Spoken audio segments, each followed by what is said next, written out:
Welcome to the Visible Entrepreneur Podcast, Season 5. I'm your host, Michelle Lewis, founder of Visibility Vixen. I've spent years studying color psychology, branding, visibility, and publicity, all geared to help you hit your goals faster than anyone else. I'm a TEDx speaker, Amazon best-selling author, and have helped thousands of entrepreneurs worldwide with their visual presence. I'm going to be going even deeper than I've ever gone before. I'm going to be sharing what's working, what isn't, what I'm struggling with, how I'm growing my business personally, and a lot of things in this industry that I think are simply untrue. My goal is to help you blow up your brand in the best way to attract your ideal audience subconsciously. If you're ready for growth, go to visibilityvixen.com to get started today. In the meantime, let's dive into today's episode. And if you think this is a topic that a biz bestie or a friend of yours or even a relative would love, do me a favor, forward it to them, and let's dive into this episode. Hey there, and welcome back. We are launching a new season of The Visible Entrepreneur. So much has happened over the last year. I'm excited to update you. I know I've released a couple of episodes since then just to keep you updated on what's been going on.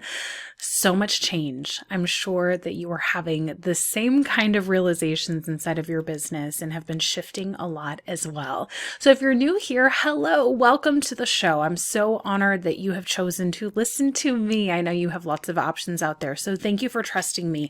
It is very much appreciated.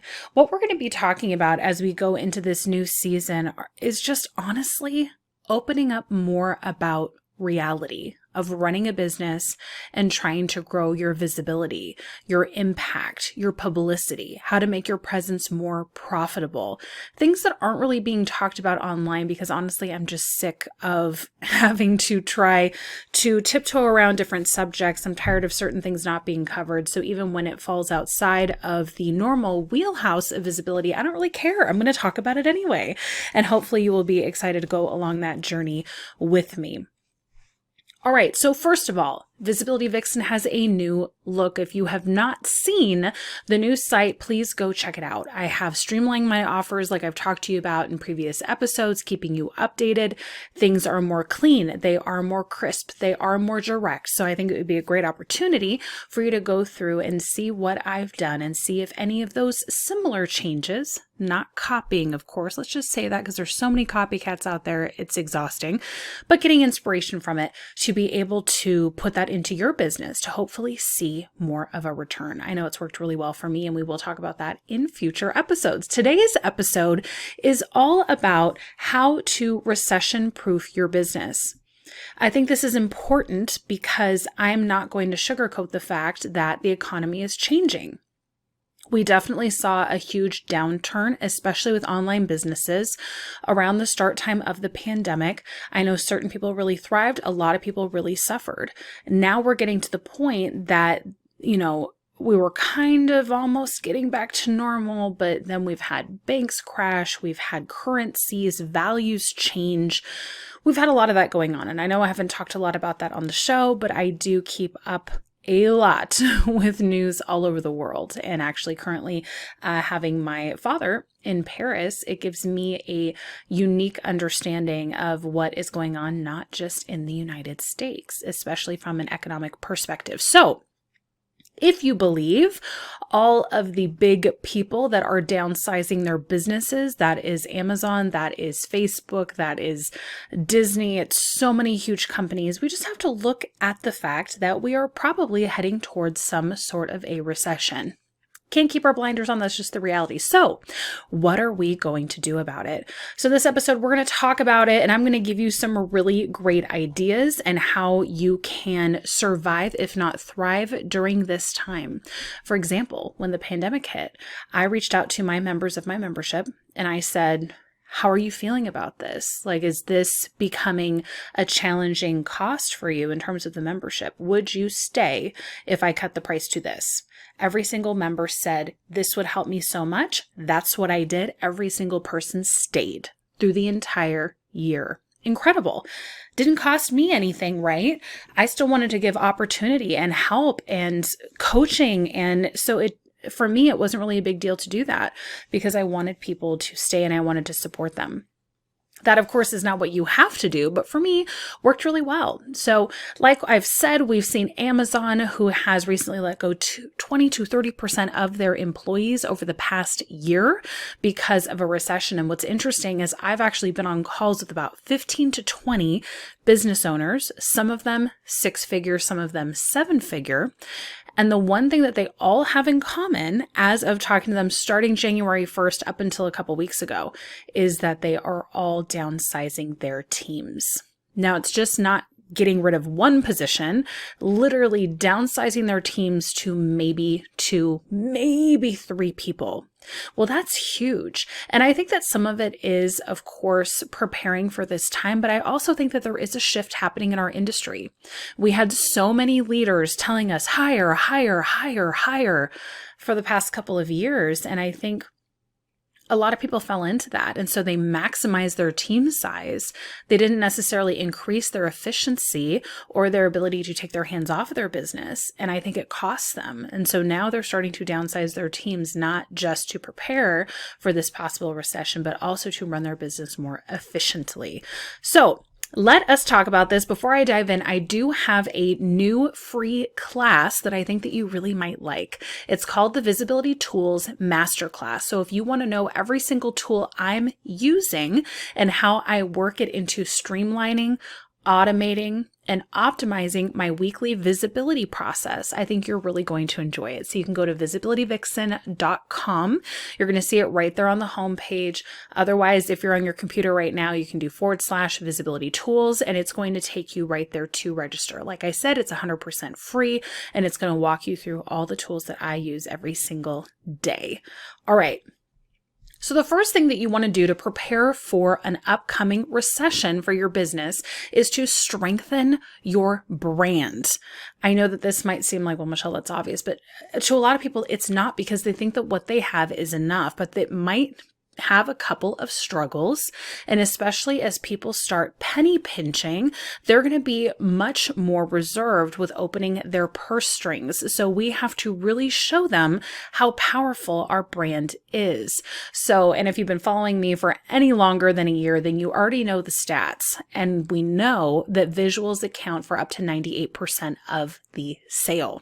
So it's really important that you put the emphasis on the visuals of your brand and how you are attracting your ideal customer and how you're talking to them. One of the people that I like to quote from, because I think that he is fantastic and I love his brutal honesty, is Dan Henry. And he has definitely said that building a strong brand is crucial for a recession.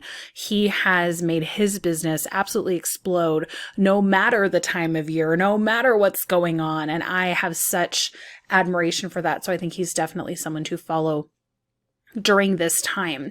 Customers are more likely to stick with brands that they know and trust, of course, which means buying from new brands is going to decrease.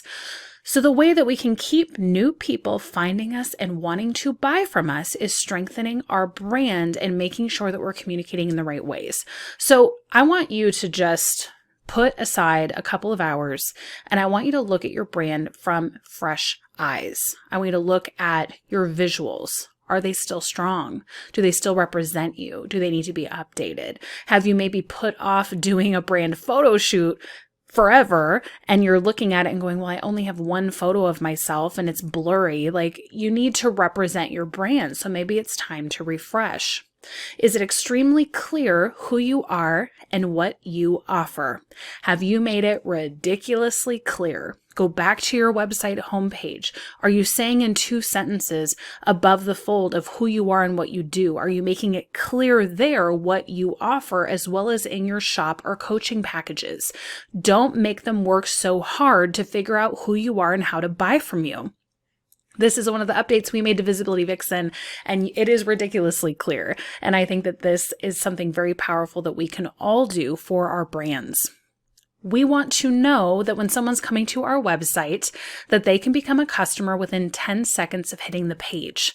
That means scrolling maybe twice down your web page and there being an offer right there. Very obvious, so they can become a customer. Maybe they won't that first time, but they're going to know exactly one of the main things you offer, and your chances are going to get much higher. I also want you to look at if there is cohesion between your website, your social media channels, and your checkout pages. Is it all representing you to the best of your ability, your brand, your messaging? If you're struggling with your visuals, there are so many past episodes where I especially talk about color psychology.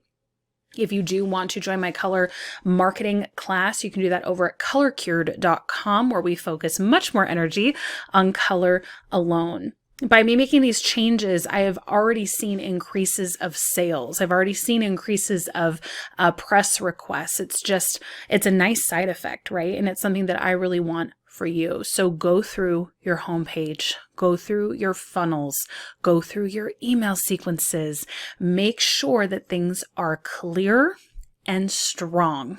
Really, really, really important. So I am going to be releasing an episode with my friend George Bryant. I'm going to show you what we did to increase his brand cohesion and strengthen his brand. He is so incredibly awesome at making sure that the human connection is there, especially through the messaging. So one of my jobs was to help him echo that messaging through his visuals, especially through color psychology. Be sure to invest in this. Be sure to take time to do this.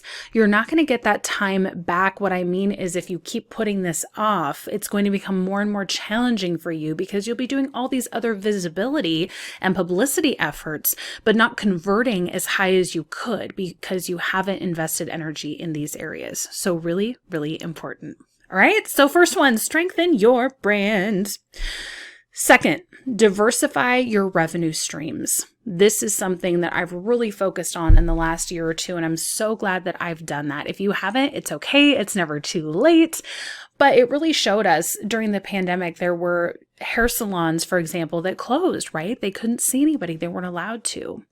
Well, a lot of those businesses went under. Some of those hairstylists, however, moved their business online and started a huge fad, which was cutting your hair at home. I remember having to learn how to cut my husband's hair, and the first time was awful. Second time was better, but I was actually going onto YouTube trying to find out how to do this for him, right?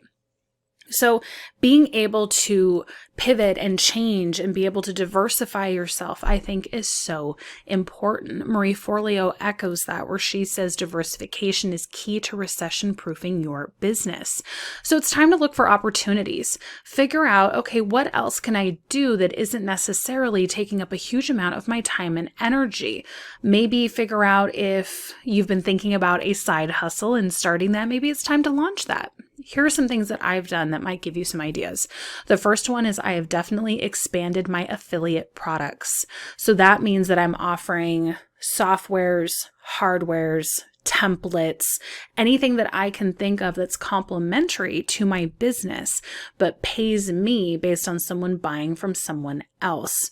Really, really important. You're going to see this in action if you take the Visibility Tools Masterclass, so feel free to check that out. In the last year, I've also launched a secondary business. This is called The Color Cure, which you've already heard about, and this is dedicated to color psychology and specifically color analysis. It has a book, it has its own magazine, it has in-person and virtual services. This has been great for me because it's let me connect more with my local community. It's given me a differentiator when seeking publicity opportunities, and it's given me extra offers that I can do both virtually and in person. So it adds a really great revenue stream to my business each and every month, and it's something that I absolutely love to do. The last thing that I've done is I've offered more client services. There's definitely been a huge pivot in the industry where people aren't necessarily as interested in the courses and having to learn things for themselves. They don't mind paying a little bit more just so that you do it for them. So in the past, I've been very much a teacher only, not a done for you, didn't want to do that, didn't want to necessarily work a lot with one-on-one clients. But over the last year and a half, I've really pivoted as I've watched the industry change, and I've had much more fun working one-on-one with clients and have been able to see what I teach in action with so many different brands and see how powerful that it works. So if you have a similar ability, I definitely recommend figuring out how you can potentially offer more done for you services. Even if that's a VIP day or a done with you, like that's fine too. Just figure out how you can expand beyond just templates or courses or a membership, because this could really help support you with additional bumped up revenue. All right, so my advice is to also look at how other people are morphing as well. What are they changing? What are they adding? This might give you some really great ideas. And I think that it's really important to figure out, okay, how can I diversify? How can I make sure that I'm bringing in revenue from more than one source? And that's just a good idea anyway. And that might really help you build your resilience when there are fluctuations in the economy. All right, so number 1, strengthen your brand. Number 2, diversify your revenue streams. Number 3, cut costs and increase efficiency. Remember that the definition of insanity is doing the same thing over and over again. So we cannot go into a potential recession with our head in the sand.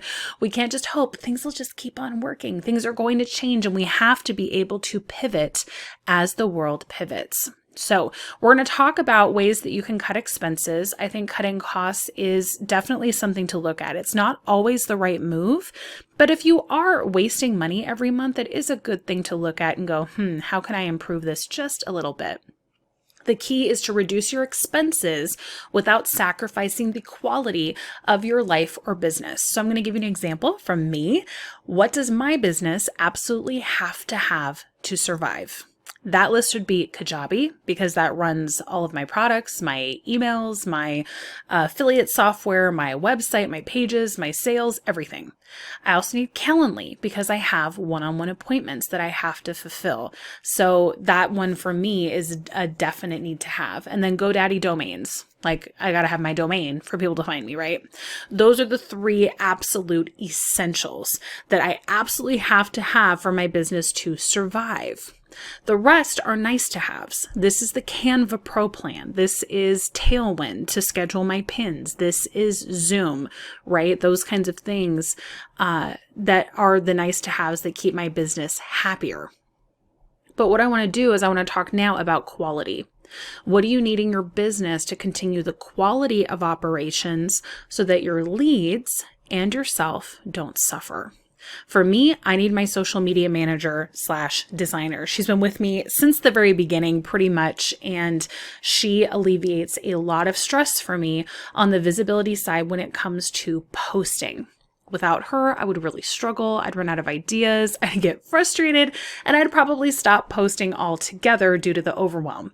So if it came to the point where I was going, I just don't know if I can keep her on. A lot of people do this. They just get rid of the person. That is not what I would do. And I don't think that you should do that either. I'm going to give you a couple other ideas. Instead of just cutting out people who make our business run more efficiently, that we really like and want to keep, let's remember, going into a recession, they want the work too. So let's come up with options on how to keep the people that are crucial to our team. It might be reducing their workload a little bit so you don't have to pay them quite as much. It might be an exchange of services. Like, do they need help with their own business or their own life in a way that you can really support? And maybe that can be a reduction of what you're paying because you're also giving these other services. Maybe it's a very temporary time-specific reduction of their rate that they're willing to do because they want to keep their job. Trying to figure out what is going to be best for not only that person, but yourself, where you can still keep them employed. I think the key here is communication. You have to be able to make sure both people are happy, right? You're not just calling and saying, hey, I'm going to cut your wage by 50%. But figuring it out, talking about it. This is hard to do as the owner of your business, but it's so important. People want to cheer for you. They want to help you. They, of course, deserve to be paid what they are worth. But I would rather have the conversation than just cut somebody out of my team, right? So hopefully that is making sense.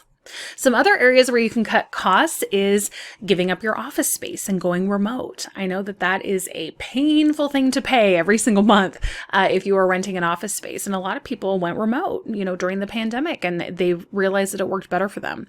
If you still are having an office and it comes to the point where your business is really suffering, maybe it's time to give up that lease. How about not getting coffee every day? This is the one that's most painful for me. My spend over 1 year, I calculated it, and it was over $1,400, right? Crazy. That's an extra $110 a month that I could have put towards something else. So if you have to, that's what you have to cut, and that's okay.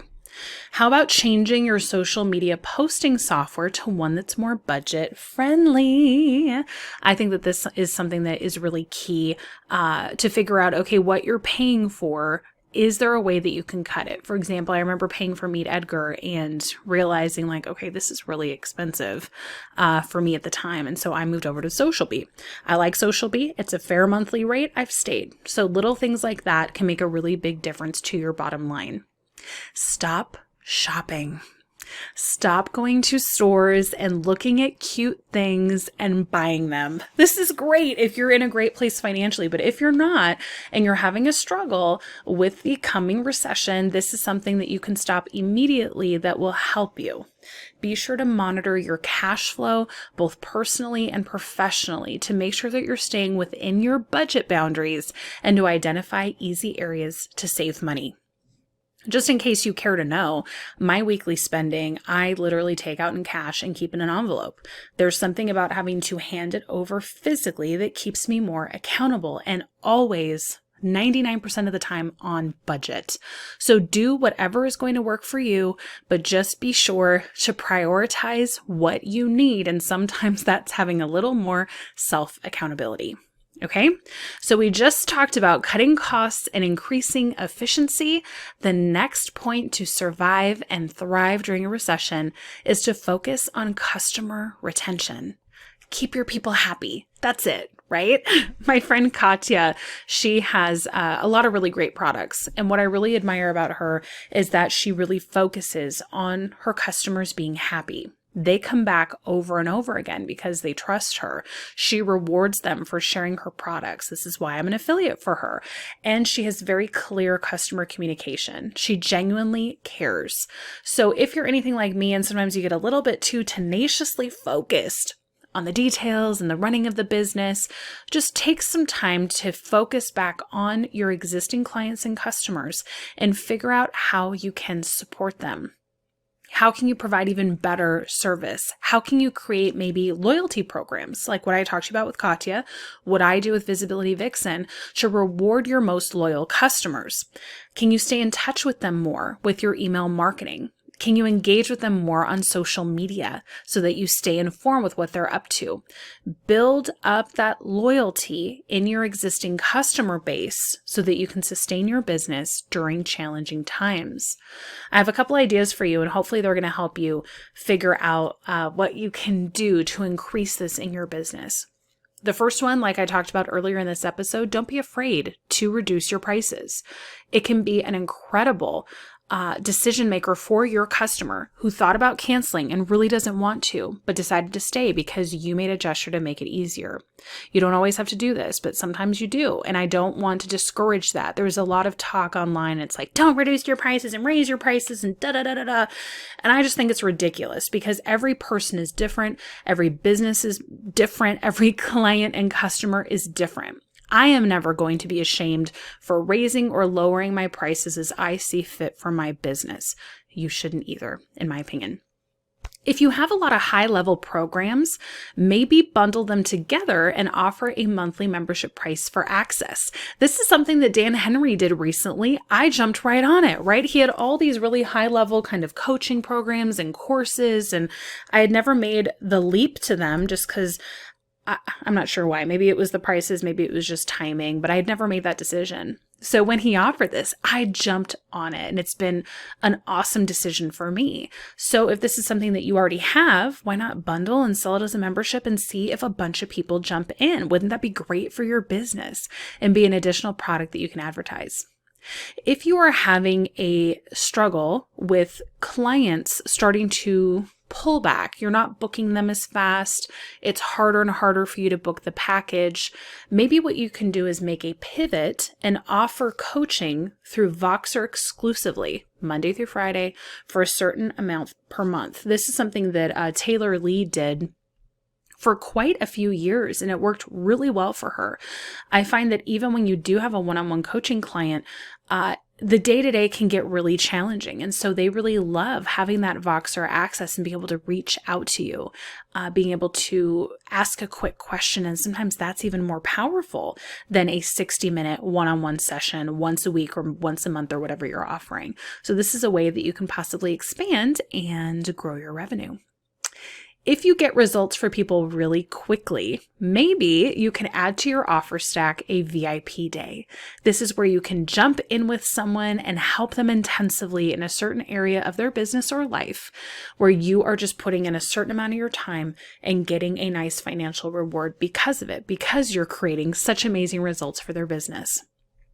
I did this a lot with publicity. It worked really well to just jump in and hammer it all out. Figure out, okay, for your press page, let's get your mission statement up. Let's get your mini bio. Let's get your images. Let's talk about a brand video and sketch that out. Let's talk about your guest appearances. Let's talk about where you give. Now let's create your email pitch, so that they would walk away from the VIP day feeling empowered, getting so much done in just a couple hours, and able to just start pitching themselves. So in a similar way, you could offer a VIP day. Is your product amazing at getting people success? If so, then I definitely recommend boosting your affiliate program or installing one if you don't have one yet. Incentivize your pre-existing customers who love you because they've gotten so many results to become your biggest ambassadors. It rewards you and them. It helps you add more income. It helps you get clients easily without having to search for them.